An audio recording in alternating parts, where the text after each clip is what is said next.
62장 마테오를 제자로 부르시다. 오늘 아침 저는 어제 환상 적은 것을 신부님께 읽어드릴 때 신부님이 가지셨던 표정을 다시 생각하고 있었습니다.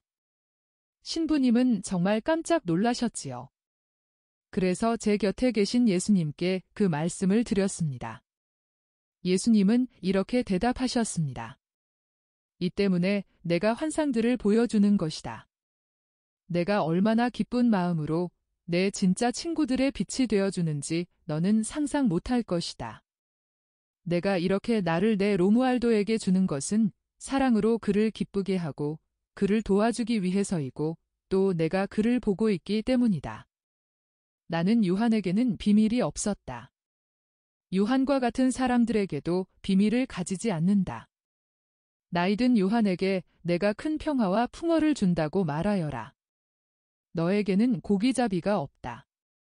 내게는 여자가 할 일, 즉 내가 주는 실을 가지고 그물코를 매는 일만이 있다. 일하고 또 일하여라. 다른 일을 할 시간이 남지 않더라도 걱정하지 말아라. 이 일에 모든 것이 들어있다. 그리고 내게 와서 내게 평화하고 말하지 않는다고 기분 상하지 말아라. 인사란 도착하거나 떠날 때에 하는 것이지 항상 그곳에 있을 때에는 인사를 안 하는 것이다. 끊임없이 있는 것이 벌써 평화이다. 내가 같이 있는 것이 벌써 평화이다. 그리고 내가 나를 차지하는 것이 손님으로 차지하는 것이 아니다. 너는 정말 내 품 안에 있고 나는 잠시도 너를 내려놓지 않는다. 내 지상 생활에 대해서 내게 말할 것이 대단히 많다. 그렇지만 자, 오늘은 너를 기쁘게 하려고 내 평화가 너와 함께 있기를 하고 말하겠다. 그리고 얼마 안 있어 다음과 같은 것을 보았습니다. 역시 가파르나움 장마당이다. 그러나 장이 파한 가장 더운 시간이고 장마당에는 이야기를 나누고 있는 한가한 사람들과 놀고 있는 어린이들밖에 없다.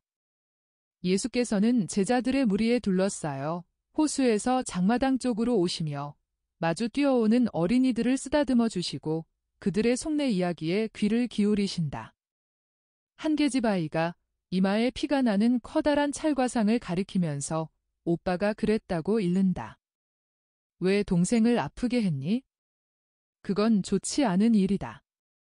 일부러 그러지 않았어요. 저 무화과들을 따려고 했어요. 그래서 막대기를 집어 들었는데 그만 너무 무거워서 동생 위에 떨어지고 말았어요. 동생 주려고 무화과를 따고 있었는데. 요한나야, 참말이냐? 참말이에요. 그럼 내 오빠가 너를 아프게 하려고 하지 않았다는 걸 알겠지? 내 오빠는 너를 기쁘게 하려고 그러기도 했다. 그러니까 이제는 즉시 화해를 하고 서로 입맞춤을 해라. 착한 형제자매들은 또 착한 동무들까지도 원한이라는 걸 절대로 몰라야 한다. 자, 어서. 두 어린이는 눈물을 줄줄 흘리면서 서로 입맞춤을 한다. 그들은 둘이 다 운다. 동생은 맞은 상처가 아파서 울고 오빠는 아프게 한 것이 괴로워서 운다. 예수께서는 눈물을 흘리며 하는 그 입맞춤을 보시고 미소 지으신다. 오, 그렇지.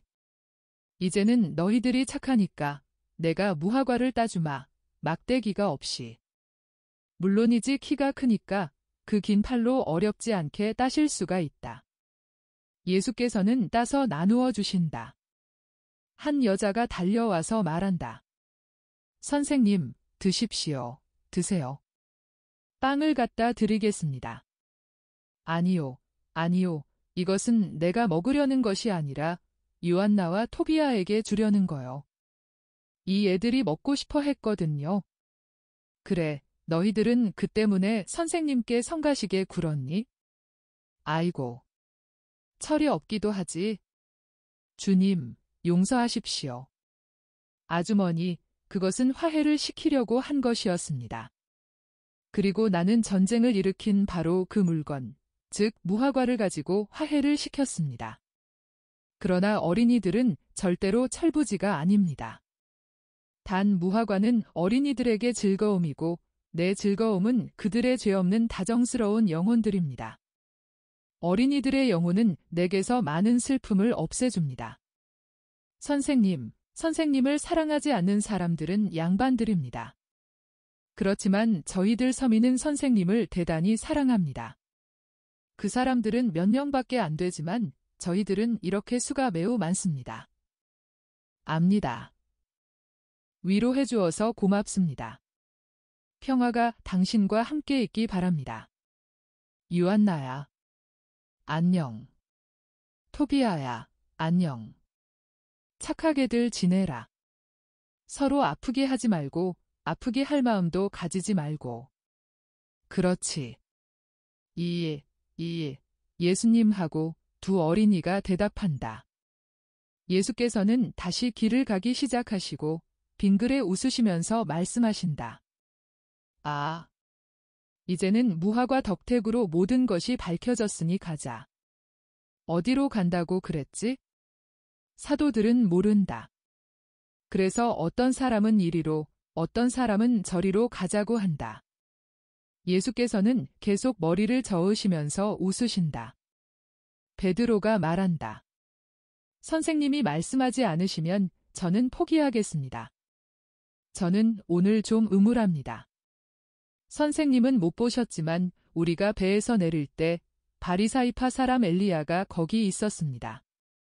여느 때보다 얼굴이 더 노래가지고요.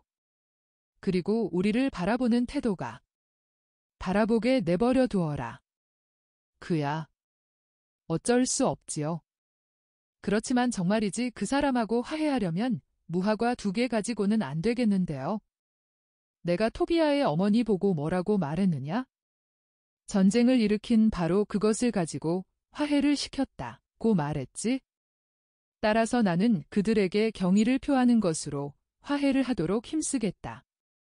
가파르나움의 유력자들은 내가 그들에게 모욕을 주었다고 생각하니까 말이다. 그러면 어떤 다른 사람도 좋아할 것이다. 누구 말씀입니까? 예수께서는 질문에 대답하지 않으시고 계속 말씀하신다. 그 사람들에게는 화해를 할 뜻이 없기 때문에 내가 아마 성공은 못할 것이다.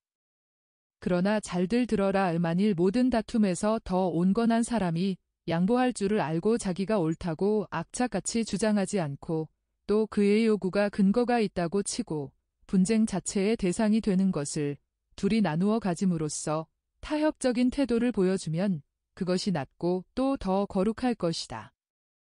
어떤 사람이 누구에게 해를 끼칠 때 언제나 해를 끼치겠다는 결심을 가지고 그러는 것은 아니다. 때로는 악을 행할 의사가 없이 행하기도 하는 것이다. 항상 이것을 생각하고 용서하여라. 엘리야와 다른 사람들은 그들이 하는 것과 같이 행동하는 것이 올바르게 하느님을 섬기는 것이라고 믿고 있다. 나는 새로운 때가 와서 하느님께서 이제는 내 가르침에 따라 섬김을 받기를 원하신다는 것을 참을성 있게 꾸준히 많은 겸손을 가지고 기꺼이 그들을 설득하도록 힘쓰겠다. 사도의 꾀는 호의이고 그의 무기는 꾸준함이며 성공의 비결은 회개시켜야 할 사람들을 위한 모범과 기도이다. 일행은 장마당에 왔다. 예수께서는 세금 징수대로 곧장 가시는데 그곳에서는 마테오가 계산을 하고 돈을 확인하고 종류에 따라 분류하여 각기 빛깔이 다른 여러 자루에 넣어서 하인 둘이 다른 곳으로 옮기려고 기다리고 있는 금고에 넣고 있다. 예수의 큰 키로 생긴 그림자가 세금 징수대에 비치자마자 마테오는 누가 이렇게 늦게 돈을 내려오는지 보려고 머리를 든다. 그동안 베드로는 예수의 소매를 잡아당기며 말한다. 선생님, 아무것도 지불할 것이 없습니다. 뭘 하시는 겁니까? 그러나 예수께서 그것을 상관하지 않으시고 마테오를 똑바로 바라보시니 마테오는 경의를 표하기 위하여 즉시 일어났다. 날카로운 2번째 눈길이다. 그러나 지난번과 같은 엄한 재판관의 눈길은 아니다. 다정하게 부르는 시선이다. 그 눈길은 마테오를 사랑으로 감싸고 마음속 깊이 파고든다. 마테오는 얼굴이 붉어진다. 어떻게 해야 할지, 무슨 말을 해야 할지 모른다. 알페오의 아들 마테오야, 시간이 되었다. 오너라, 나를 따라오너라 하고 예수께서는 위엄을 갖추고 말씀하신다. 저 말씀입니까? 선생님, 주님. 그러나 제가 어떤 사람인지 아십니까? 이 말씀은 저 때문에 드리는 것이 아니고 선생님을 위해 드리는 말씀입니다. 알페오의 아들 마테오야, 오너라, 나를 따라오너라 하고 예수께서는 더 부드럽게 되풀이하신다. 아이고, 어떻게 제가 하느님의 총애를 받을 수가 있었습니까? 제가. 알페오의 아들 마테오야, 나는 내 마음 속을 알아챘다. 오너라, 나를 따라오너라. 세 번째 부름은 애무와 같다. 오. 주님, 즉시 따라가겠습니다. 마테오는 울면서 징수대 뒤에서 나온다. 그리고 흩어진 돈을 주울 생각이나 금고 문을 닫을 생각도 하지 않는다. 아무것도 상관하지 않는다. 주님, 어디로 갑니까? 마테오는 예수 가까이에 왔을 때 이렇게 묻는다. 저를 어디로 데려가십니까? 내 집으로. 사람의 아들을 환대하기를 원하느냐? 아이고. 그렇지만 선생님을 미워하는 사람들이 뭐라고 하겠습니까? 나는 하늘에서 말하는 것을 귀 기울여 듣는다. 그런데 하늘에서는 구원을 얻는 죄인으로 인하여 하느님께 영광 이라고 말하고 또 아버지께서는 이렇게 말씀하신다. 자비가 영원히 하늘에서 일어나 땅 위에 퍼질 것이며 내가 영원한 사랑으로 너를 사랑하기 때문에 내게 대하여 자비로 베푼다. 하고 오너라. 또 내가 감으로 인하여 내 마음뿐 아니라 내 집도 거룩하게 되게 하여라. 저는 마음속에 가지고 있던 희망으로 집을 벌써 깨끗하게 해놓았습니다. 그러나 제 정신은 그 희망이 이루어지리라고 생각할 수는 없었습니다. 아이고. 제가 선생님의 성인들과 같이 그러면서 제자들을 바라본다. 그렇다. 내 친구들과 같이 다들 오너라. 나는 너희들을 결합시킨다. 너희들은 형제가 되어라. 제자들은 하도 깜짝 놀라서 아직 할 말을 찾아내지 못한다. 그들은 예수와 마테오의 뒤에서 떼를 지어 지금은 사람이 없고 해가 쨍쨍 내리쬐는 장마당을 지나서 지금은 눈부신 햇살이 이글거리는 길 한 토막을 걸어간다. 거리에는 아무도 없고 해와 먼지가 있을 뿐이다. 그들은 집 안으로 들어간다. 거리 쪽으로 넓은 출입문이 있는 아름다운 집이다. 그늘이 져서 서늘한 예쁜 마당이 있고 그 너머로는 정원으로 꾸민 큰 마당이 있다. 선생님, 들어오십시오. 물과 음료를 가져오너라. 하인들이 필요한 모든 것을 가지고 달려온다. 마테오는 명령을 내리기 위하여 나가고 그동안 예수와 제자들은 목을 축이신다. 그런 다음 마테오가 돌아와서 말한다. 선생님, 이제는 오십시오. 큰 방이 더 시원합니다. 이제는 친구들이 올 것입니다. 오. 저는 큰 잔치를 벌이고 싶습니다. 이것은 제 재생입니다. 이것은 제 진짜 할례입니다. 선생님께서는 선생님의 사랑으로 벌써 제게 할례를 베푸셨습니다. 선생님, 이것이 마지막 잔치가 될 것입니다. 이제는 세리 마테오에게는 잔치가 없을 것입니다. 이 세상의 잔치는 없을 것입니다. 다만 마음속의 즐거움, 구속되고 선생님을 섬기는 즐거움, 선생님께 사랑을 받는 즐거움만이 있을 것입니다. 저는 얼마나 울었는지 모릅니다. 지난 여러 달 동안 제가 우는 것이 거의 석 달째나 됩니다. 저는 어떻게 해야 할지를 몰랐습니다. 저는 오고 싶었습니다. 그러나 제 더러워진 영혼을 가지고 어떻게 거룩하신 분인 선생님께 올 수가 있습니까? 너는 내 영혼을 내 뉘우침과 내 자선으로 씻었다. 나와 이웃을 위한 자선으로. 베드로야, 이리 오너라. 어안이 벙벙해서 아직 말을 못하고 있던 베드로가 앞으로 나아온다. 다 같이 나이 들고 작고 똥똥한 두 사람이 서로 마주보고 있고 두 사람 사이에는 아름다운 예수님이 미소를 짓고 계시다. 베드로야, 야고보가 가져오는 돈주머니에 알려지지 않은 주인이 누구냐고 여러 번 물었었지. 여기 있다. 이 사람이다. 누구요? 이 도둑. 아이고. 용서하게, 마테오. 하지만 그것이 자네라고 누가 생각할 수 있었겠나? 정말이지, 폭리로 우리를 속상하게 하던 자네가 매주 자네 마음의 한 조각을 떼어내서 그 많은 기부금을 낼 수 있으리라고 누가 생각할 수 있었겠냐 말이야. 나도 알아. 자네들에게 부당한 세금을 매겼었어. 그러나 지금 이렇게 자네들 앞에 무릎을 꿇고 나를 내쫓지 말아달라고 말하고 있네. 선생님은 나를 받아주셨네. 선생님보다 더 엄하게 굴지 말게나. 베드로는 그의 발 앞에 무릎을 꿇고 있는 마테오를 거칠고 다정하게 단번에 일으키며 말한다. 일어나게, 일어나. 나나 다른 사람들에게 용서를 청할 게 없네. 선생님께만 용서를 빌어야 하네. 우리는 모두가 적게 혹은 많게 자네처럼 도둑이야. 아이고. 내가 그 말을 했구먼. 요놈의 입. 그렇지만 나는 이렇게 생겨먹었어. 생각하는 대로 말하고 내 마음에 있는 것은 내 입술에도 있단 말이야. 이리 오게. 우리 다정스러운 화해에 계약을 하세. 그러면서 마테오의 뺨에 입맞춘다. 다른 제자들도 혹은 더 정답게 혹은 덜 정답게 그렇게 한다.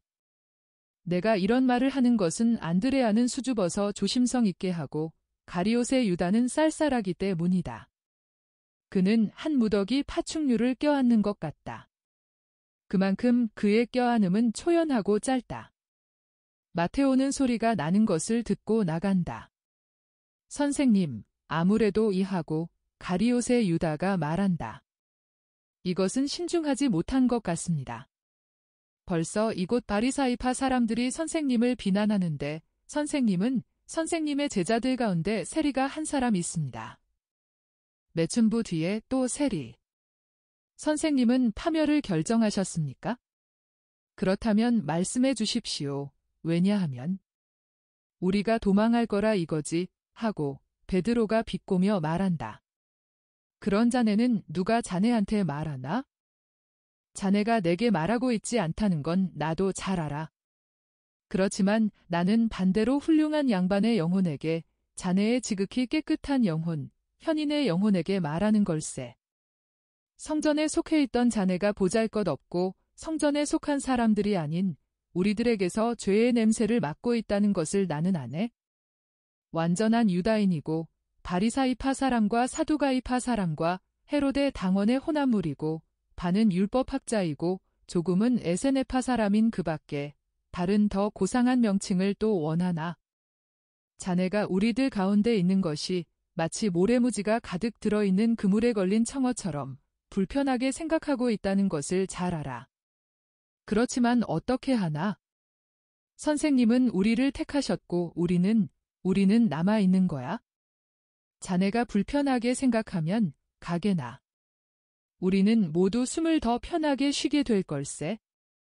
선생님도 나와 자네 때문에 분개하고 계시다는 걸 자네도 알겠지?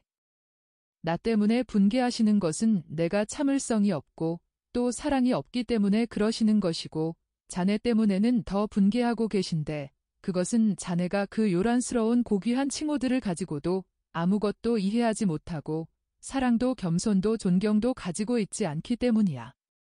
이 사람아, 자넨 아무것도 없단 말이야. 가지고 있는 것은 그저 큰 흥분뿐인데. 그것이 제발 해가 없는 것이기를 바라네. 예수께서는 베드로가 말하는 것을 내버려 두셨다. 팔짱을 끼시고 입을 꽉 다무시고 별로 마음이 놓이지 않게 하는 눈을 하시고 엄한 얼굴로 서 계셨다. 마침내 이렇게 말씀하신다. 말 다 했느냐, 베드로야? 너도 내 마음 속에 있던 누룩을 모두 집어냈느냐? 잘했다. 오늘은 아브라함의 한 아들을 위하여 유월절에 누룩 없는 빵을 먹는 날이다. 그리스도의 부름은 너희들의 영혼에 내려오는 어린 양의 피와 같아서 그것이 오는 곳에는 죄가 더 이상 내려오지 못할 것이다. 부름을 받는 사람이 그 부름에 충실하면 죄가 내려오지 못할 것이다. 내 부름은 해방인데 이 해방은 어떤 종류의 누룩도 없이 축하해야 한다. 유다에게는 한마디도 말씀하지 않으신다. 베드로는 원통해서 말이 없다. 우리 주인이 돌아온다 하고 예수께서 말씀하신다. 친구들과 같이 온다. 그들에게 덕행 이외의 것을 보이지 말자. 그렇게 할 수 없는 사람이 있으면 나가도록 하여라. 자기들이 제일 먼저 안 지키는 계명을 가지고 사람들을 못살게 구는 바리사이파 사람과 같이 되지 말아라. 마테오가 다른 사람들과 같이 들어와서 식사가 시작되었다.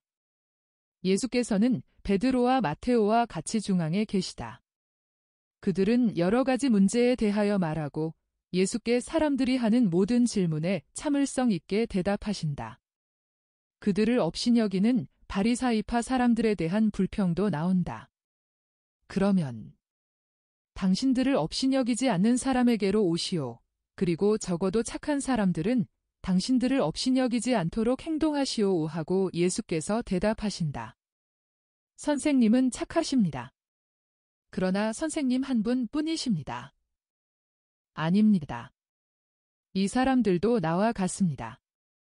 그리고 뉘우치고 하느님의 벗이 되기를 원하는 사람을 사랑하시는 하느님 아버지도 계십니다.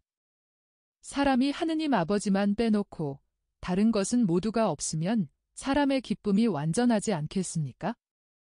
식사는 이제 후식을 들 때가 되었다. 그때 하인 한 사람이 주인에게 눈짓을 하고 무엇인가 말한다. 선생님. 엘리와 시몬과 요아킴이 들어와서 선생님께 말씀을 드렸으면 좋겠다고 합니다. 그들을 만나보시겠습니까? 물론이지. 그러나 제 친구들은 세리들인데요. 바로 그렇기 때문에 그 사람들이 온 것이다. 그 사람들이 보게 하자 숨기는 것은 아무 소용에도 닿지 않는다. 숨기는 것은 하나도 이익될 것이 없고 그들은 아기로서 창녀들이 있었다고 말할 정도로까지 이야기를 불릴 것이다. 들어오라고 하여라.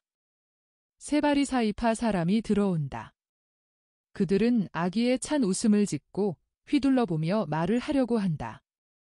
그러나 일어나셔서 마테오와 같이 그들을 맞이하러 가신 예수께서 앞질러 말씀하신다. 예수께서는 마테오의 어깨에 한 손을 얹고 말씀하신다. 이스라엘의 참된 아들들인 여러분 안녕하십니까? 나는 여러분에게 굉장한 소식을 전하겠는데 이 소식은 완전한 이스라엘 사람들인 여러분의 마음을 대단히 기쁘게 할 것입니다. 하느님께 영광을 드리기 위하여 모든 사람의 마음이 하느님의 율법을 지키기로 갈망하는 여러분이니까 말입니다. 보십시오. 알페오의 아들 마테오가 오늘부터는 죄인이 아니고 가파르나움의 빈축을 사는 사람도 아닙니다. 옴에 걸렸던 이스라엘의 양이 나았습니다. 기뻐하십시오. 이 사람 뒤로는 죄지은 다른 양들이 성한 몸이 되어 돌아올 것이고 여러분은 이 도시의 성덕에 많은 관심을 가지고 있는데 이 도시가 그의 정덕으로 인하여 주의 마음에 드는 도시가 될 것입니다. 이 사람은 하느님을 섬기기 위하여 모든 것을 버립니다. 아브라함의 품으로 돌아오는 길 잃었던 이스라엘 사람에게 평화의 입맞춤을 해주십시오. 그래 이 사람이 세리들과 함께 아브라함의 품으로 돌아옵니까? 즐거운 잔치를 하면서 말이지요. 아, 참으로 편리한 회개로군요. 자, 저기 보시오, 엘리. 저 사람은 포주 요나요. 또 이 사람은 간통자 이사학의 시몬이고 또 저 사람은 로마인들과 유다인들이 가서 노름하고 싸우고 술을 취하도록 마시고 방탕을 일삼는 도박장을 경영하는 사람이요. 아니, 선생님, 저 사람들이 어떤 사람들인지 아시기나 합니까? 아셨느냔 말입니다. 알고 있었습니다. 그런데 가파르나움 사람들인 제자들 당신들은 왜 이렇게 하는 것을 허락했소? 요나의 아들 시몬, 당신은 나를 몹시 놀라게 하는구려. 또 여기서 잘 알려진 당신 필립보, 또 나타나엘 당신. 아니, 정말 깜짝 놀랐소. 당신이 어떻게 당신 선생님이 세리들과 죄인들과 같이 식사하는 것을 용인했소? 아니 그래, 이스라엘에는 이제 조심성도 없어졌단 말이오. 세 사람은 아주 분개한다.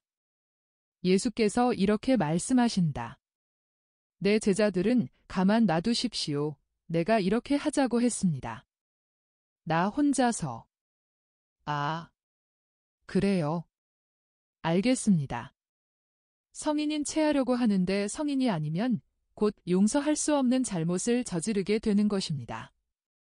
그리고 제자들에게 버릇없이 구는 습관을 들이게 하면 율법에 대해서 존경을 가지지 않게 될 수밖에 없지요. 아는 것밖에는 가르치지 못하니까요.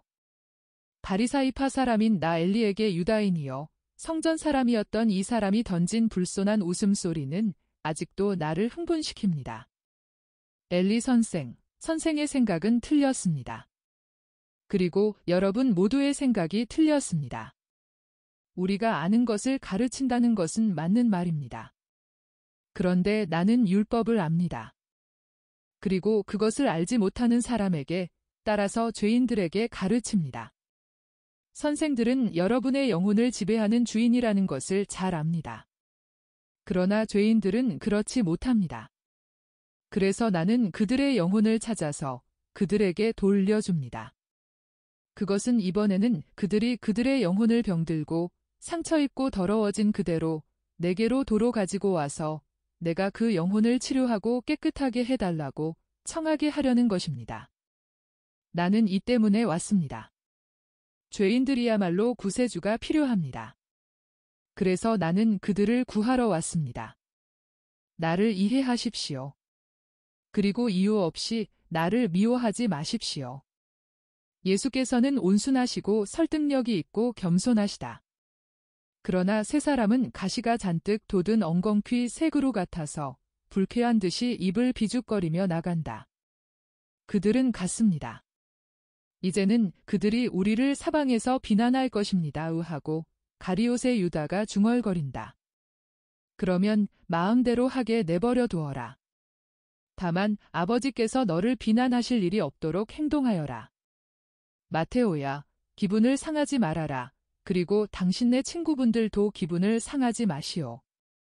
양심은 우리에게 너희들은 나쁜 짓을 하지 않는다 오고 말합니다. 이것이면 되었습니다. 예수께서 다시 당신 자리에 앉으시고 이것으로 모든 것이 끝난다. 63장 예수께서 티베리아의 호수에 오시어 이 도시 근처에서 제자들을 가르치신다. 예수께서 당신의 모든 제자와 같이 계시다. 이제는 그들 13명과 예수님만 계시다. 그들은 한 배에 7명씩 타고 갈릴레아 호수에 떠 있다. 예수께서는 첫 번째 배인 베드로의 배에 베드로, 안드레아, 시몬, 요셉, 그리고 사촌 2명과 같이 계시다. 다른 배에는 제베데오의 두 아들과 다른 사람들, 즉 가리오 사람, 필립보, 토마, 나타나엘, 그리고 마테오가 있다. 두 배는 돛을 올리고 수면에 수많은 가벼운 잔물결을 일으키는 시원한 북풍에 밀려 빨리 나아간다. 그 잔물결들은 고요하고 아름다운 호수의 터키옷 같은 청색 수면에 일종의 명주망사를 그려놓는 거품줄로 겨우 표가 날 뿐이다. 배들은 뒤에 2개의 항적을 남기면서 나아가는데 그것들은 그 즐거운 거품들을 합쳐 하나가 되어서 수면에 아름다운 하나의 흔적만을 남긴다. 과연 그 2배는 함께 항진한다. 베드로의 배가 겨우 2미터 앞서가고 있다. 서로 몇 미터 거리로 가까워진 이 배에서 저 배로 대화와 견해를 주고받는다. 나는 그 대화에서 갈릴레아 사람들이 유다 사람들에게 그들의 호수에 대한 자세한 사정, 그들의 상업, 그들의 중요한 인물, 출발점과 도착점 사이의 거리, 즉 가파르나움과 티베리아 사이의 거리 같은 것을 보이고 설명하는 것으로 결론 짓는다. 배들은 고기잡이에 쓰이지 않고 사람들을 실어 나르는 데 쓰인다. 예수께서는 이물에 앉아 계시다. 예수께서는 주위의 아름다움과 고요와 푸른 바탕에 아주 하얀 마을들이 여기저기 흩어져 있는 푸른 호반으로 둘러싸인 그 깨끗한 하늘과 물의 모든 파란 빛을 즐기시는 것 같다. 예수께서는 이물의 맨 앞쪽에 계시기 때문에 제자들의 대화에는 관여하지 않으신다. 예수께서는 돛을 묶어놓은 무더기에 거의 누워 계시면서 호수 바닥을 조사하시고 대단히 맑은 그 물속에서 사는 모든 것에 관심을 가진 듯이 사파이어로 만든 거울 같은 호수 위로 자주 얼굴을 기울이신다. 그러나 예수께서 무슨 생각을 하고 계시는지 누가 알겠는가? 베드로는 햇빛이 방해가 되지 않느냐고 2번이나 여쭈어 본다. 동쪽에 완전히 떠오른 해는 아직 몹시 뜨겁지는 않지만 벌써 더운 햇살을 배에 맞바로 보낸다. 베드로는 다른 사람들처럼 빵과 치즈를 드시겠느냐고 2번째로 여쭈어 본다. 그러나 예수께서는 차일도 빵도 원치 않으신다. 그러니까 베드로는 예수를 귀찮게 하지 않는다. 호수에서 소풍하는 때 쓰이는 작은 배 한 대가 어부들의 배가 가는 길을 가로질러 간다. 그 배들은 일종의 큰 보트이지만 호화로운 붉은 천개와 쾌적한 쿠션으로 장식되어 있다. 요란한 소음과 웃음소리의 향수 냄새가 배들과 함께 지나간다. 그 배들 안에는 아름다운 여자들과 재미나게 노는 로마인들과 팔레스티나 사람들이 가득 타고 있는데 팔레스티나 사람이기보다는 오히려 로마인이거나 적어도 팔레스티나인은 아닌 것 같다. 왜냐하면 거기에는 그리스 사람도 있는 것 같기 때문이다. 내가 이런 추론을 하는 것은 마르고 키가 훤칠하고 거의 익은 올리브같이 갈색이며 한껏 모양을 낸 한 젊은이의 말 때문이다. 그는 아래에 굵은 그리스식 번개 무늬 술을 놓은 붉은 빛의 짧은 옷을 입고 있는데 금은 세공술의 걸작품인 허리띠로 허리를 졸라맸다. 그는 이렇게 말한다. 그리스도 아름다워. 하지만 올림피아의 내 조국은 그래도 이렇게 파란 하늘과 이런 꽃들은 없단 말이야. 그러니까 정말이지 여신들이 그리스를 버리고 이곳으로 왔다는 것이 놀라운 일이 아니야. 이제는 그리스가 아니라 유다의 여신들이 된 여신들에게 꽃잎과 장미꽃잎과 우리의 찬사를 던지세. 그러면서 그의 배에 타고 있는 여자들에게 눈부시게 아름다운 장미꽃잎들을 던지고 이웃 배에도 던진다. 로마인 하나가 대답한다. 그리스 친구, 꽃잎을 던지고 또 던지게. 하지만 비너스는 나와 같이 있네. 나는 꽃잎을 따지 않고 이 아름다운 잎에서 장미꽃들을 따네. 이것이 더 달콤해. 그러면서 그의 금발머리를 로마인의 가슴에 파묻고 쿠션에 반쯤 누워있는 막달라의 마리아의 미소 짓는 입에 입맞추려고 몸을 숙인다. 이제는 작은 배들이 노젓는 사람들이 서툴러서 그랬는지 바람 때문에 그랬는지 육중한 배들 쪽으로 곧바로 달려와서 까딱 잘못하면 부딪히게 되었다. 죽고 싶지 않거든 조심해요 하고 베드로가 화가 나서 외치며 충돌을 피하기 위하여 키 손잡이를 틀어 배의 진로를 바꾼다. 남자들의 욕설과 여자들의 공포에 질린 비명이 이 배에서 저 배로 넘나든다. 로마인들이 비켜라, 이게 같은 히브리 놈들아 하고 갈릴레아 사람에게 욕설을 퍼붓는다. 베드로와 다른 갈릴레아 사람들도 욕을 먹고만 있지 않는다. 특히 수탉의 벼처럼 새빨갛게 된 베드로는 심히 흔들리는 뱃전에 올라서서 손으로 허리를 짚고서 매번 대꾸를 하고 로마인, 그리스인, 유다인, 유다 여자 할 것 없이 도무지 용서하지 않는다. 오히려 명예로운 명칭이란 명칭은 모두 주어 섬기는데 나는 그것들을 여기 옮겨 쓰지는 않겠다. 입씨름은 용골과 노들이 뒤엉킨 것이 풀리기 전까지는 계속되다가 각기 제 방향으로 간다. 예수께서는 위치를 바꾸지 않으셨다. 배들과 그 배에 타고 있는 사람들에게는 눈길도 주지 않으시고 말씀도 없이 방심한 태도로 그대로 앉아 계셨다. 팔꿈치를 괭시고 아무 일도 없었던 것 같이 먼 호숫가를 계속 바라보고 계셨다. 누가 던진 꽃 한 송이가 예수께 왔다. 그 꽃이 어디에서 오는지 모르겠다. 그러나 그 행동과 함께 까르르 하고 웃는 소리가 들려오는 것으로 보아 틀림없이 어떤 여자에게서 오는 것이다. 그러나 예수께서는 아무런 기색이 없다. 꽃은 거의 예수의 얼굴에 맞고 널빤지 위에 떨어져 흥분해 있는 베드로의 발 아래 가서 몇 작은 배들이 멀어져 가려고 하는 찰나에 있을 때 막달레나가 일어서서 같이 타락한 동료 여자가 가리키는 방향을 따라 그의 눈부시게 아름다운 눈으로 멀리 있는 예수의 조용한 얼굴을 주시하는 것이 보인다. 그 얼굴은 이 세상에서 얼마나 멀리 떨어져 있는가. 이것 봐, 시몬, 하고 가리옷 사람이 부른다. 자네는 나처럼 유다 사람이니 말해보게. 아니 저 로마인의 품에 안겨있던 금발 미녀, 방금 일어섰던 그 여자 말이야. 베다니아의 라자로의 누이 동생이 아닌가? 난 아무것도 모르네오 하고 가나네인 사람인 시몬이 무뚝뚝하게 대답한다. 나는 산 사람들 가운데로 돌아온 지가 얼마 안 되고 그 여자는 젊으니 자네가 베다니아의 라자로를 모른다고 말하려는 것은 아니겠지? 나는 자네가 그 사람의 친구이고 또 선생님과 같이 그 사람 집에 갔었다는 걸 알고 있어. 또 그렇다면 그렇다고 치면 말이야. 자네는 라자로의 누이 동생인 죄녀도 알고 있을 거란 말이야. 무덤 속에 있는 사람들까지도 그 여자를 알고 있어. 그 여자의 소문이 난 것이 10년이 돼 겨우 사춘기에 들면서부터 그 여자는 바람기가 있었어. 하지만 4년 전부터는 자네가 아무리 죽은 자들의 골짜기에 있었다 해도 그 춤은 스캔들을 모를 수는 없어. 예루살렘 전체가 떠들썩했으니까. 그래서 라자로가 그때 베다니아로 피신한 거야? 하긴 그렇게 하길 잘했지? 그 여자가 아직 들락거리던 시온의 그의 호화로운 저택에는 아무도 발을 들여놓지 않게 되었을 거니까. 그리고 이제는 그 여자가 자기 집만 빼놓고는 안 가는 데가 없어. 지금은 틀림없이 막달라에 있을 거야. 아마 새 애인을 하나 얻었을 테지. 대답 안 하겠나? 내 말이 틀렸다고 말할 수 있겠나?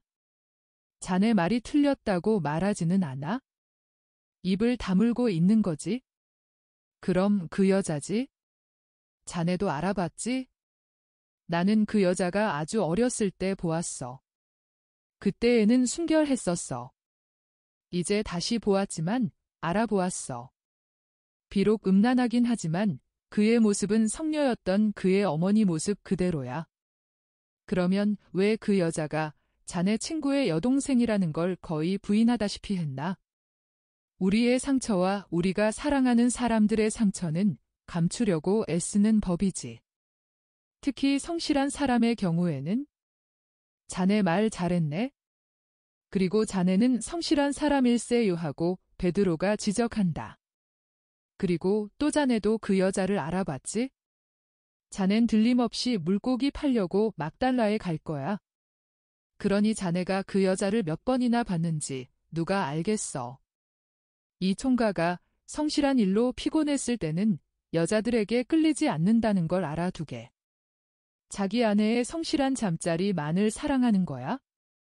어이구. 그렇지만 아름다운 건 누구의 마음에나 다 드는 거야. 최소한 보기라도 하는 거지? 뭐하러? 내가 먹을 것이 아니다 하고 말하려고? 아닐세, 알겠나? 호수와 내 직업은 많은 것을 가르쳐 주었네. 그중 한 가지가 이런 거야. 단물에서 사는 물고기와 바닥에서 사는 물고기는 짠물과 소용돌이 치는 수면 가까이의 물에서는 못 사는 법이라는 거야. 그게 무슨 뜻이지? 비참하게 죽지 않으려면 각자가 제 위치에 있어야 한다는 말일세. 막달레나가 자네를 죽게 하던가? 아니야, 나는 강인하네. 그렇지만 바로 자네가 말하는구먼. 아마 자네가 기분이 좋지 못한 모양이지? 나는 그 여자를 바라보지도 않았어. 거짓말쟁이. 자네는 이 첫째 배에 타서 그 여자와 더 가까이 있지 못한 것을 속으로 안달을 한 것이 틀림없어. 그 배에 더 가까이 있기 위해서는 나를 참아 견디기까지 했을 거야? 내가 말하는 것이 사실이라는 증거는 자네가 그렇게 여러 날 동안 내게 말을 안 하다가 그 여자 때문에 내게 말을 해주니까 말일세. 하지만 그 여자는 나를 보지도 않았을 거야. 그 여자는 계속 선생님만 바라보고 있었거든. 아, 하, 하. 그러면서 그 여자를 보지 않았다고 말하는 거야. 자네가 그 여자를 보고 있지 않았으면 그 여자가 어디를 보는지 어떻게 알았나. 베드로의 지적에 유다와 예수와 열성당원을 빼고 모두 웃는다. 예수께서는 듣지 않는 채 하시던 입씨름을 티베리아에 다 왔느냐 하고 베드로에게 물으심으로써 끝내신다. 이제 배를 가야 되겠습니다. 기다려라. 이 조용한 만에 배를 댈 수 있겠느냐? 너희들에게만 말하고 싶어서 그런다. 깊이를 재보고 말씀드리겠습니다 하고 말하며 베드로가 긴 장대를 물속에 집어넣고 가로 천천히 간다. 할 수 있습니다. 더 가까이 가도 되겠습니까? 할 수 있는 대로 가까이 가라. 그늘도 있고 조용하기도 하다. 마음에 든다. 베드로는 호숫가 근처에까지 간다. 물은 이제 기껏해야 15m쯤밖에 떨어져 있지 않다. 이제는 배가 바닥에 닿겠습니다. 멈춰라. 그리고 너희들은 할 수 있는 대로 가까이 와서 들어라. 예수께서는 계시던 자리를 떠나 배 한가운데로 오셔서 이 뱃전에서 저 뱃전까지 건너질러 놓은 긴 걸상에 앉으신다. 그 앞쪽에는 다른 배가 있고 둘레에는 이 배에 타고 있는 제자들이 모여 있다. 잘 들어라. 너희들에게는 내가 어떤 때 너희들이 이야기하는 것에 관심을 가지지 않고 따라서 자기 제자들을 보살피지 않는 게으른 선생으로 보일 것이다. 그러나 내 마음은 잠시도 너희를 떠나지 않는다는 것을 알아라. 너희들은 병명이 확정되지 않고 상반하는 증세를 나타내는 병자를 관찰하는 의사를 지켜본 일이 있느냐? 의사는 환자를 진찰한 다음에 그가 자고 있거나 깨어 있거나 아침 저녁으로 환자가 입을 다물고 있을 때나 말을 할 때나 항상 눈을 떼지 않고 살펴본다. 모든 것이 알려지지 않은 병을 드러내고 치료법을 일러주는 증상과 지시가 될 수 있기 때문이다. 나도 너희에게 대하여 이와 같이 한다. 너희들은 보이지는 않지만 매우 민감한 끈으로 내게 연결되어 있어 내게 매여 있는 이 끈으로 너희들의 자아의 가장 작은 느낌까지도 내게 전달된다. 나는 너희들이 어떤 사람인지를 점점 더 나타내게 하려고 너희들이 자유롭다고 믿게 내버려 둔다. 어떤 국민학교 학생이나 편집광이 감시하는 사람의 눈에서 벗어났다고 생각할 때 이런 일이 생긴다. 너희들은 여럿이 모인 집단이다. 그러나 너희들은 하나의 핵을, 즉 오직 한 가지를 이룬다. 너희들은 새로 태어나는 복잡한 하나의 집단으로 혹은 더 좋고 혹은 덜 좋은 그의 모든 특징이 연구의 대상이 되는데 그것은 그 집단을 형성하고 혼합하고 있기를 제거하고 그의 여러 가지 성향을 발전시켜 완전한 하나의 전체를 만들기 위한 것이다. 그렇기 때문에 나는 너희들을 연구하고 너희들이 잘 때에도 너희들에 대해 관찰을 하는 것이다. 너희들은 무엇이냐? 너희들이 어떻게 되어야 하겠느냐?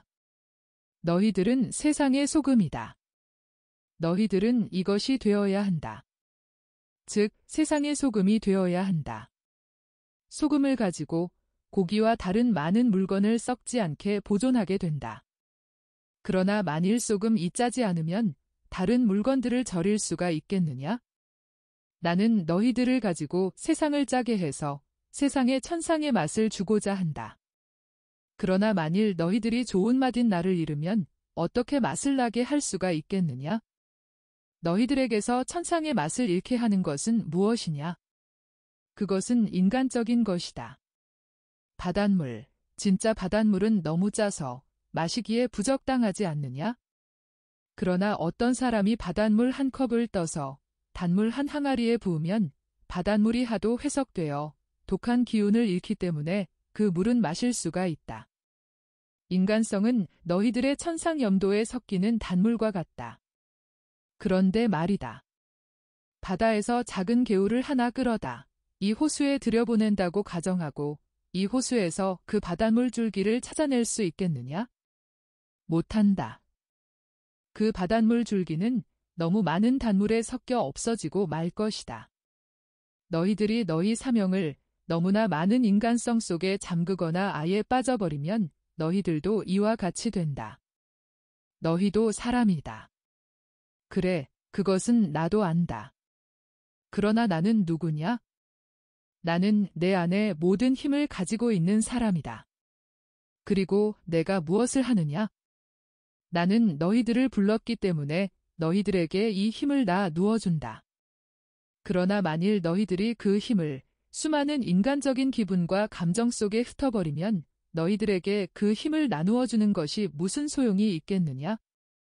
너희들은 세상의 빛이고 또 빛이 되어야 한다. 하느님의 빛인 내가 너희를 택하였다.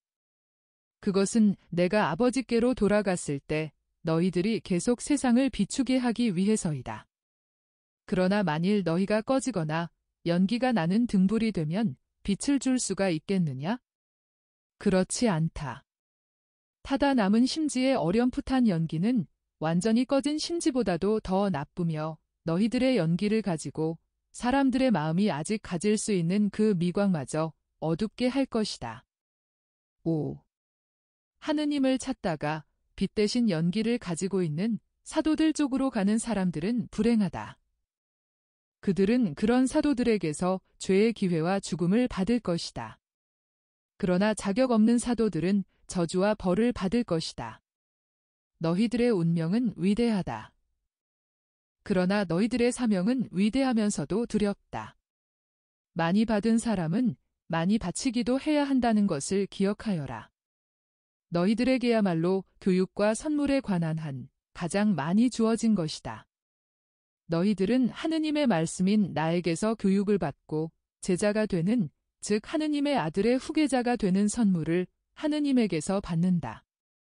나는 너희들이 선택된 것을 끊임없이 묵상하기를 바라고 너희들이 충실하고 오직 충실할 능력이 있는지 검토하고 숙고하고 깨닫기를 바란다. 나는 너희들이 스스로 죄인이고 냉혹한 사람이라고 느끼는지 살펴보라고 말하지 않고 사도로서의 기력이 없이 그저 충실하기만 한지 살펴보라고 말하는 것이다. 그런 경우에는 너희들이 물러가야 한다. 세상은 그 세상을 사랑하는 사람에게는 참으로 넓고 아름답고 충분하고 다양하다. 세상은 모든 사람에게 오간의 향락을 위한 꽃과 열매를 준다. 그러나 나는 오직 한 가지, 즉 성덕만을 준다. 이 세상에 있는 것 중에서는 그것은 가장 좁고 가장 가난하고 가장 거칠고 가장 힘들고 가장 박해받는 것이다. 그러나 하늘에서는 그 군색함이 무한한 넓음으로, 그 가난이 부유함으로, 그 가시들이 꽃방석으로, 그 거칠음이 편하고 기분 좋은 길로 변하고 그 박해가 평화와 지복으로 변한다. 그러나 이 세상에서는 거룩하다는 것은 영웅적인 노력인 것이다. 그런데 내가 너희들에게 주는 것은 이것뿐이다. 너희들은 나와 같이 있기를 원하느냐? 그렇게 할 용기가 없다고 느끼지 않느냐? 5.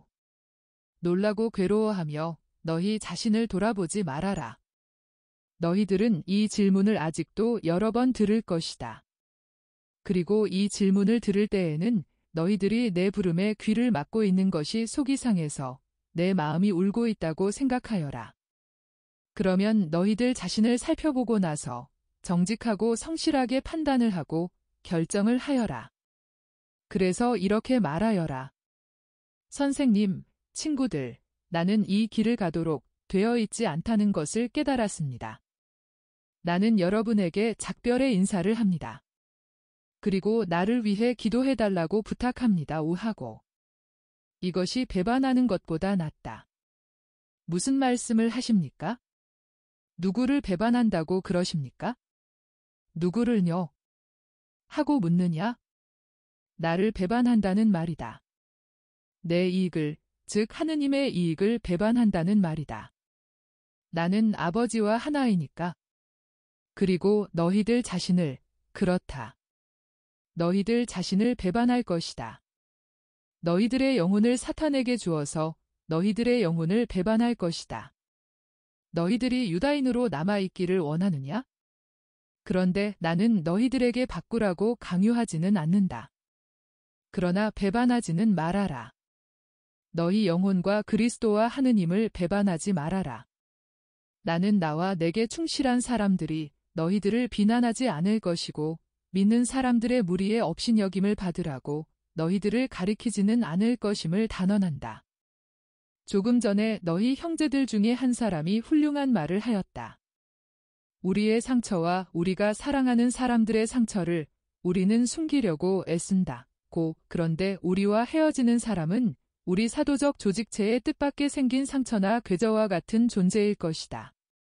그 사람은 고칠 수 없는 그의 궤저 때문에 떨어져 나가면서 아픈 상처를 남기지만 우리는 그 상처를 아주 조심스레 숨길 것이다.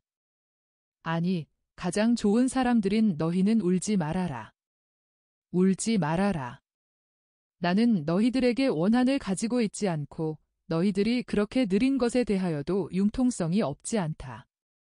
내가 너희들을 선택한 지가 얼마 안 되었으니 너희들이 벌써 완전한 사람이 되라고 고집할 수가 없다. 같은 말을 무익하게 100번, 200번을 한 뒤 여러 해가 지난 후에도 그렇게 되라고 고집하지 않겠다. 내 말을 잘 들어라. 그렇기는커녕 여러 해 후에는 너희들이 새 신자가 된 지금보다 덜 열심하게 될 것이다.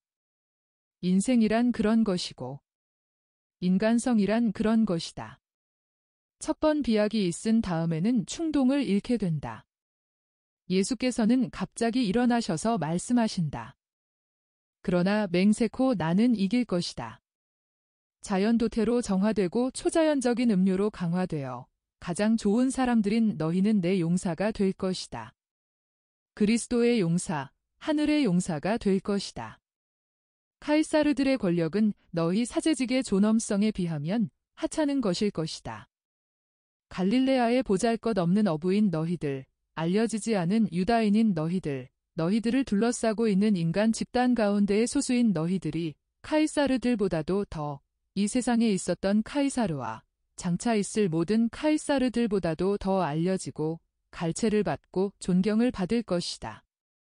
너희들은 가까운 장래와 아주 먼 훗날과 세상 마칠 때까지 알려지고 축복을 받을 것이다. 이 숭고한 운명을 위하여 내가 너희들을 택한 것이다. 진정한 뜻을 가지고 그것을 따를 능력을 가진 너희들에게 나는 사도로서의 너희 성격의 가장 중요한 방침을 말해주겠다. 항상 주의를 게을리하지 않고 준비하고 있어야 한다. 너희 허리에는 허리띠를 항상 메고 있어야 하고 이제나 저제나 어떤 사람이 오는 것을 마중하러 달려가야 하는 사람들과 같이 너희 등불은 켜져 있어야 한다. 사실 너희들은 바른 길을 잃은 사람을 지칠 줄 모르고 찾아다니는 순례자이며 죽음이 너희의 활동을 멈추게 할 때까지 그러할 것이다. 그리고 죽음이 너희들을 붙잡아 매놓을 때까지 너희들은 그리스도의 양 우리를 향하여 오는 길 잃은 사람들에게 길을 가리키기 위하여 너희들의 등불을 켜서 높이 들고 있어야 한다. 이러한 일을 맡은 너희들은 주인에 대하여 충실해야 한다. 항상 주의를 게을리하지 않고 있는 것을 주인이 보게 되고 갑자기 오는 죽음을 은총지위에서 맞이하게 되는 하인은 상을 받을 것이다. 너희들은 이렇게 말할 수도 없고 말해서도 안 된다. 나는 젊으니까 이런 일 저런 일을 할 여유가 있다.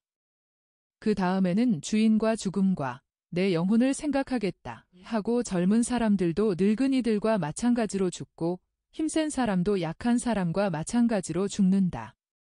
그리고 늙은 사람들도 젊은 사람과 마찬가지로 힘센 사람들도 약한 사람들과 마찬가지로 유혹의 습격을 받을 위험이 있다. 영혼이 육체보다 먼저 죽을 수가 있고 그래서 너희들이 알지 못하면서 썩어가는 영혼을 너희 안에 지닐 수 있다는 것을 알아라. 영혼의 죽음은 대단히 깨닫기 어려운 것이다. 그것은 마치 꽃의 죽음과도 같다. 비명도 없고 경련도 없이 시들은 꽃뿌리와 같이 그 불꽃을 약하게 하고는 꺼지고 만다. 때로는 오랜 후에야, 또 때로는 즉시 육체가 벌레가 우글거리는 시체를 지니고 있다는 것을 알아차린다. 그러면 심한 공포로 제 정신을 잃고 그 결합에서 벗어나려고 스스로 목숨을 끊는다. 5. 그러나 그것에서 벗어나지 못하고 정말도 벌레가 들끓는 제 영혼과 함께 지옥 속에 뱀이 우글거리는 곳으로 떨어진다. 서로 대립하는 손님의 비위를 맞추는 중개인이나 변호사와 같이 부정직한 사람이 되지 말아라.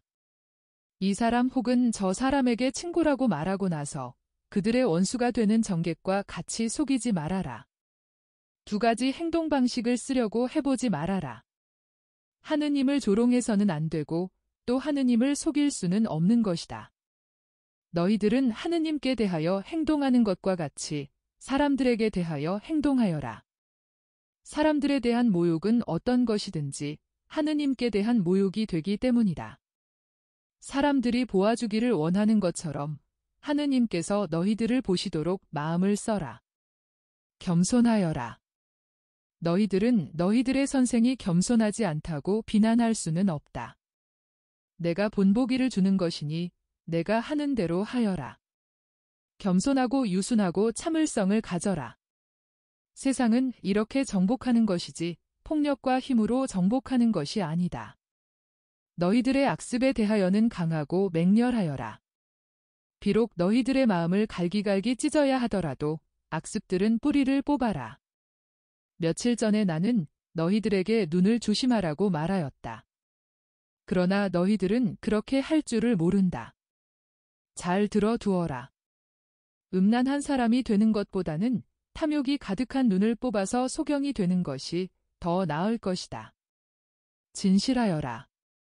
나는 진리이다.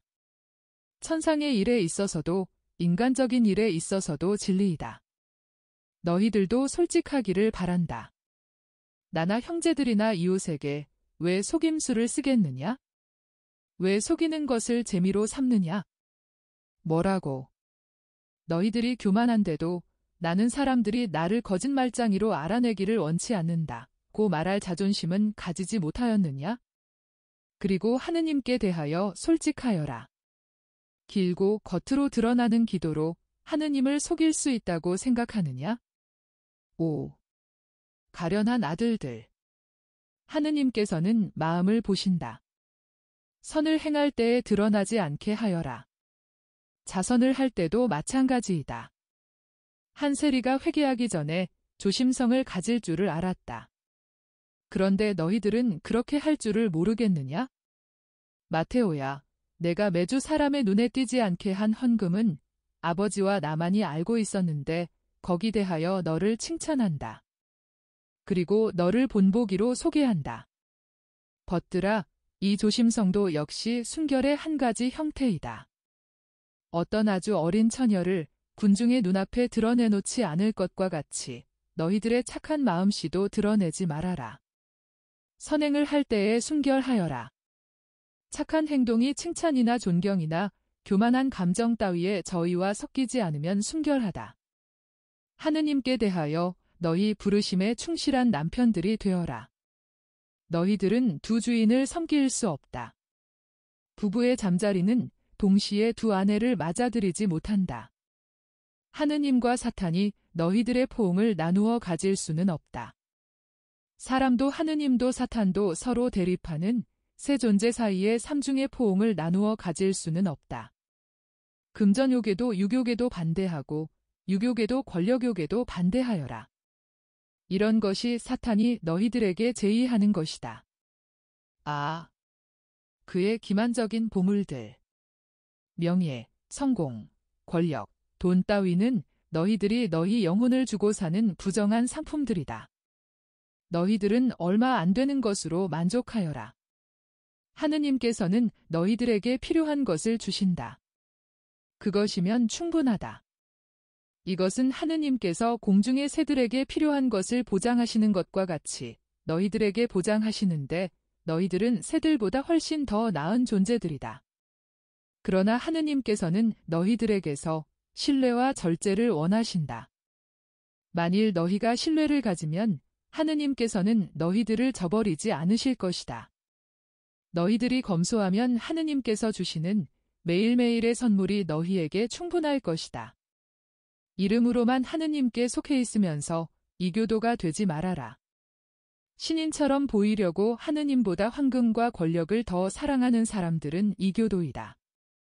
거룩하여라. 그러면 영원히 하느님과 비슷하게 될 것이다. 융통성 없는 사람이 되지 말아라. 너희들은 모두 죄인들이니 다른 사람들이 너희를 이렇게 취급해 주었으면 하고 바라는 그대로 다른 사람들을 취급해야 한다. 즉 관대하고 용서할 마음을 가지고 있어야 한다. 판단하지 말아라. 정말 판단하지 말아라. 너희들이 나와 같이 있는 지가 얼마 되지 않았다. 그런데도 너희들은 죄 없는 내가 몇 번이나 옳지 않은 판단을 받고 있지 않은 죄로 비난을 받았는지를 안다. 잘못 판단하는 것은 모욕하는 것이다. 그런데 참으로 거룩한 사람만이 모욕을 모욕으로 대응하지 않는다. 그러므로 너희는 모욕을 당하지 않기 위하여 모욕하지 말아라. 그렇게 하면 사랑도 위반하지 않고 순결과 더불어 사탄의 적인 거룩하고 사랑스럽게 온순한 겸손도 위반하지 않을 것이다. 용서하여라. 항상 용서하여라. 그리고 이렇게 말하여라.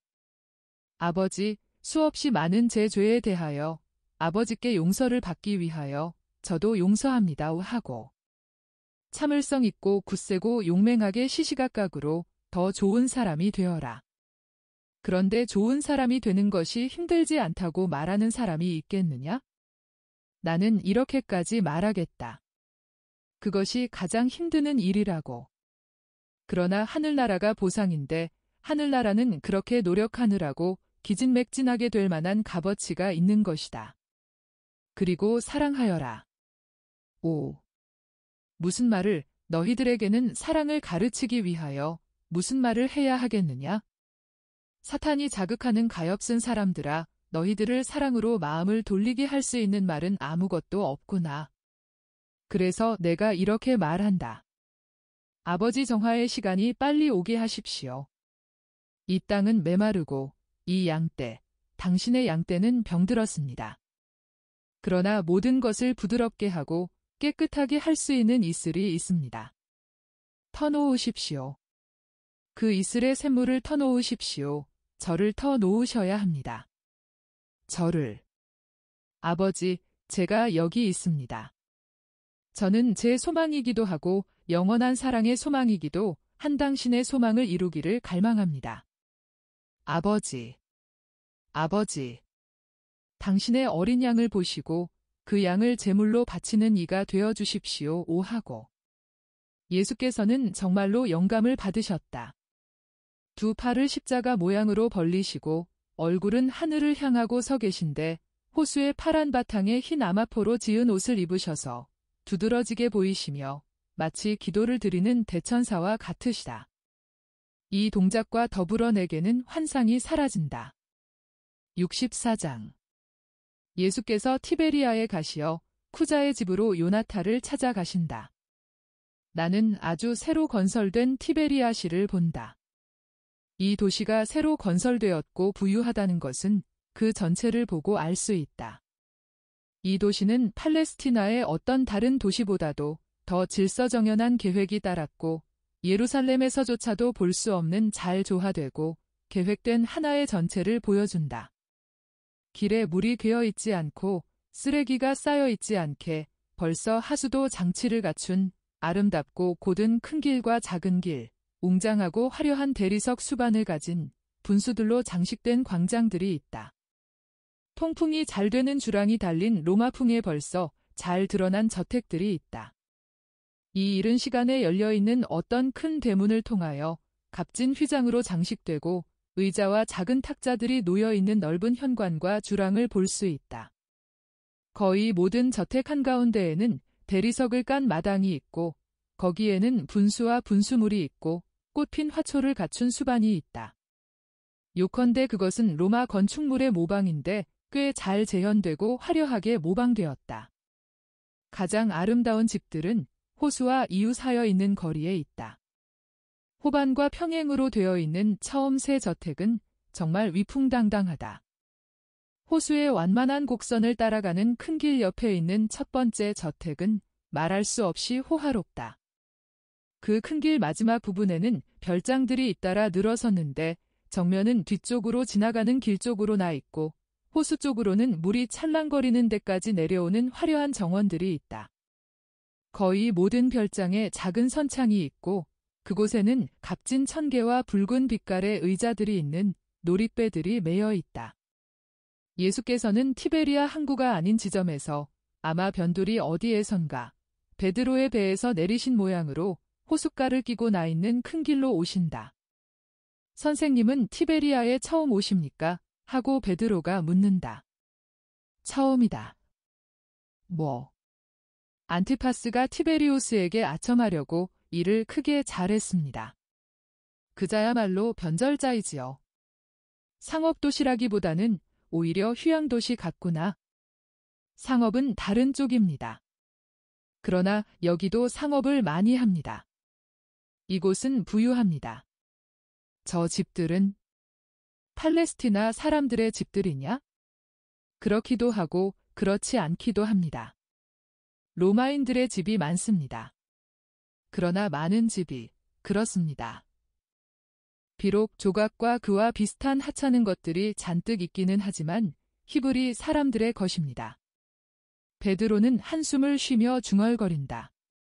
그들이 우리에게서 독립만 빼앗아 갔어도 낫겠습니다. 그러나 그들은 우리의 믿음까지도 빼앗아 갔습니다. 우리는 그들보다 더 이교도가 되어가는 중입니다. 베드로야, 그것은 그들의 잘못이 아니다. 그들은 그들의 관습이 있지만 그것을 따르라고 우리에게 강요하지는 않는다. 오히려 우리가 타락을 원하는 것이다. 이해관계로 유행을 따르려고 또는 사대주의로. 내 말이 옳다? 그러나 제일 먼저 그렇게 하는 사람은 분봉왕이다. 선생님, 다 왔습니다 하고 목자 요셉이 말한다. 여기가 헤로데의 집사의 집입니다. 그들은 큰 길 끝에 도착하였는데 그곳에는 네거리가 있고 네거리에서부터 큰 길은 두 번째 길이 되는데 별장들은 그 큰 길과 호수 사이에 있다. 요셉이 가리키는 집은 첫째 집인데 꽃이 만발한 정원에 둘러싸여 있다. 자스민과 장미의 향기와 화단이 호수에까지 퍼진다. 요나타가 사는 곳이 여기냐? 여기라고 했습니다. 그 사람은 집사의 집사인데 운이 좋았습니다. 쿠자는 나쁜 사람이 아니고 그의 집사의 공로를 인정할 줄입니다. 조신 중에서는 드물게 볼 수 있는 정직한 사람 중에 한 사람입니다. 요나타를 불러야 합니까? 불러라.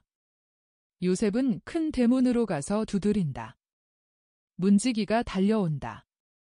그들은 말을 주고 받는다. 요셉이 낙담하여 입이 뾰로통해지는 것이 보인다. 문지기가 반백이 된 머리를 내밀고 예수를 바라본다. 그리고는 무슨 말인지 물으니 요셉이 동의한다. 그들은 또 말을 주고 받는다. 그런 다음 요셉이 나무 그늘에서 참을성 있게 기다리고 계신 예수께로 온다. 요나타는 이곳에 없답니다.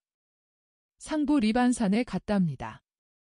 요나타는 병이 매우 중한 쿠자의 요한나를 데리고 공기가 시원하고 맑은 데로 갔답니다. 하인은 쿠자가 세례자 요한의 도피소란이 있은 뒤로 궁중에 있으면서 나올 수가 없기 때문에 요나타가 갔다고 말합니다. 병세가 점점 나빠지고 의사가 여기 있으면 죽을 것이라고 말했다고 합니다. 그렇지만 하인은 선생님 덜어 들어와서 좀 쉬시라고 합니다. 요나타가 아기 메시아 이야기를 해서 여기서까지도 선생님의 이름을 알고 기다린답니다. 가자. 일행이 움직인다. 슬쩍 바라보던 문지기가 그것을 보고 다른 하인들을 부른다. 그는 지금까지는 반쯤만 열려있던 큰 대문을 활짝 열고 참다운 경의를 가지고 예수를 맞이하러 뛰어나온다. 주님, 저희들과 슬픔에 잠긴 이 집에 주님의 축복을 내려주십시오. 들어오십시오. 아이고. 요나타가 여기 있지 않았던 것을 얼마나 섭섭해할까요? 주님을 뵙는 것이 그의 바람이었었는데요. 들어오십시오. 들어오세요. 친구분들도 함께요. 안뜰에는 각 연령층의 남녀 하인들이 모두 열의를 가지고 공손히 인사를 하고 또 좀 호기심도 가지고 있다. 작은 노파 한 사람이 한 구석에서 울고 있다. 예수께서 들어가시면서 평화의 몸짓과 인사로 축복하신다. 간식을 내온다. 예수께서는 의자에 자리 잡으시고 모두가 예수를 둘러싼다. 여기서는 내가 모르는 사람이 아니라는 것을 알겠군요 하고 예수께서 지적하신다. 아이고. 요나탄은 저희들을 주님의 이야기의 추억으로 가르쳤습니다. 요나탄은 착합니다. 그런데 요나탄은 주님께 입맞춤을 한 덕택으로 그렇게 되었다고 말합니다. 그렇지만 천성이 착하기도 합니다. 나는 입맞춤을 주기도 하고 받기도 했습니다. 그러나 당신이 말하는 것과 같이 착한 사람들에게만 그 입맞춤이 착한 마음씨를 자라게 했습니다. 지금은 여기 없습니까? 요나타 때문에 왔는데. 제가 그 말을 했습니다. 지금 리반산에 가 있습니다. 거기에 친구들이 있거든요. 이것이 젊은 여주인의 마지막 희망입니다. 이것이 성공하지 못하면 한 구석에 있는 노파가 더 크게 운다. 예수께서는 의아하다는 듯한 눈길로 그 여자를 바라보신다. 이 할머니는 여주인의 유모 에스텔입니다. 할머니는 여주인을 잃기로 체념할 수가 없기 때문에 우는 것입니다. 예수께서는 노파에게 가까이 오라고 하신다. 할머니, 그렇게 울지 말고 이리 오세요. 제 곁으로 오세요. 앓는다는 것이 꼭 죽는다는 것은 아닙니다.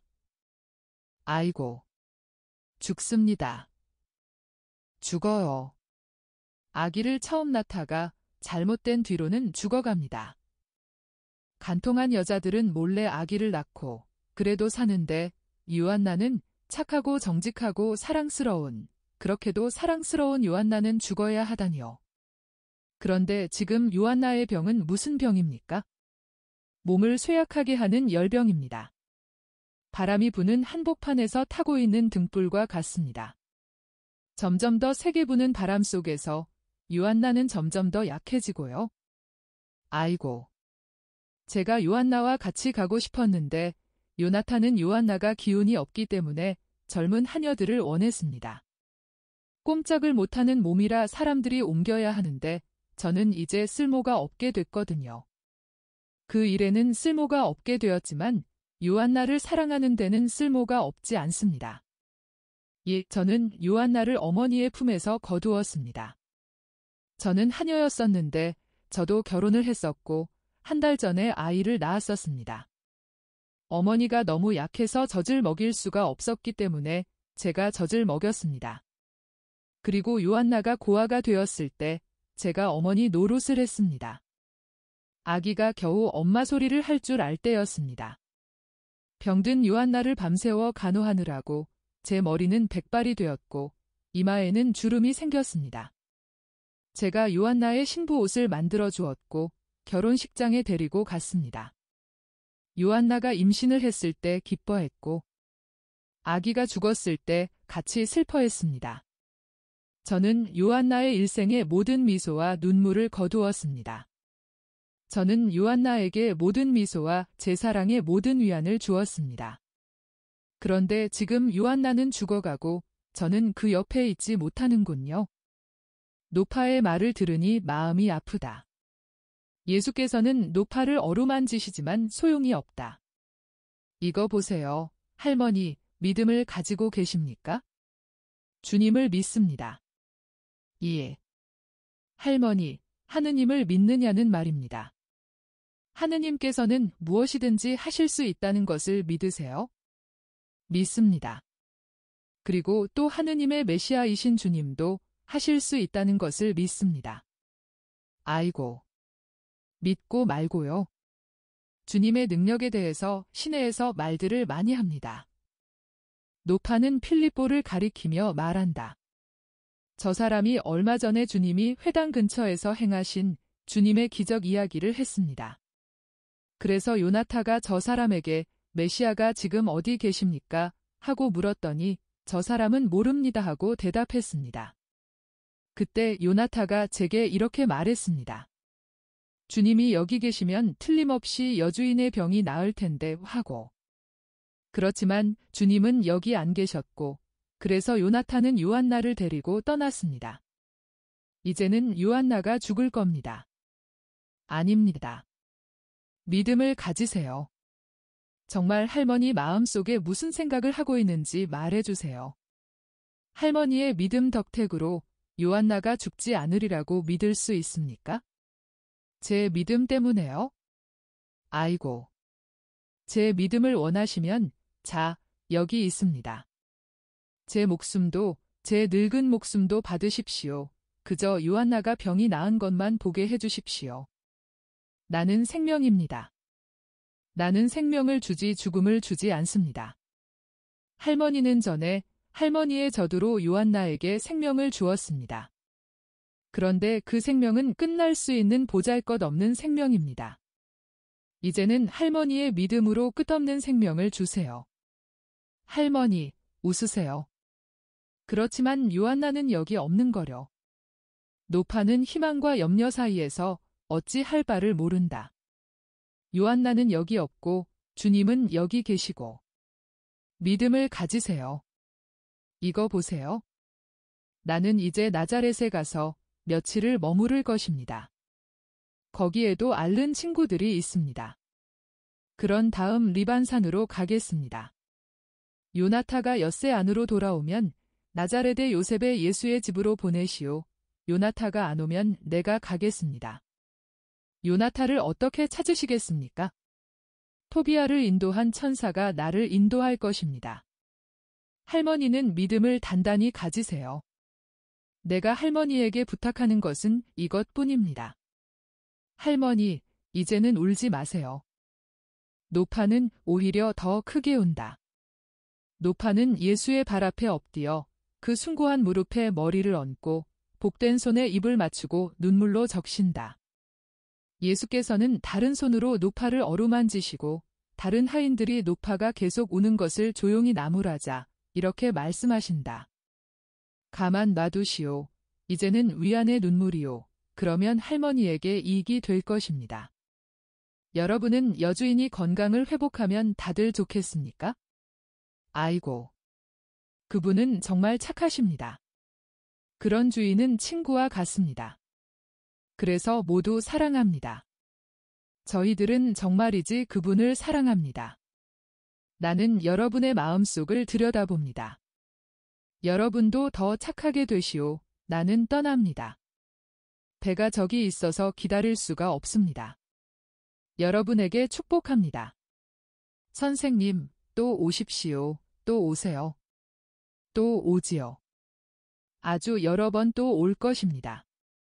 안녕. 이 집과 여러분 모두에게 평화가 있기를 바랍니다. 예수께서는 환호하는 하인들의 배웅을 받으시며 제자들과 같이 나오신다. 선생님은 나자렛에보다 여기에 더 잘 알려지셨군요 하고 서글프게 지적한다.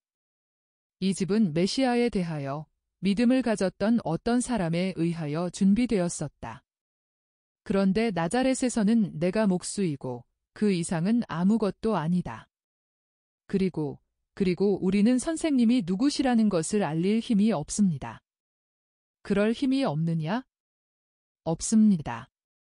우리는 선생님의 목자들과 같이 용맹하지 못합니다. 야고보, 그렇게 생각하느냐? 예수께서는 사촌을 바라보시며 미소 지으신다. 야고보는 예수의 양부를 쏙 닮아서 요셉과 같이 눈과 머리털이 밤색이고 일굴이 엷은 갈색인데 유다는 흰 얼굴에다 까만 수염과 곱슬곱슬한 머리가 둘러싸고 있으며 눈은 보랏빛을 띤 파란색으로 예수의 눈을 약간 연상시킨다. 그렇다면 말하겠는데 너는 너 자신을 모르고 있다. 너와 유다는 굳센 두 사람이다. 사촌들은 머리를 내젓는다.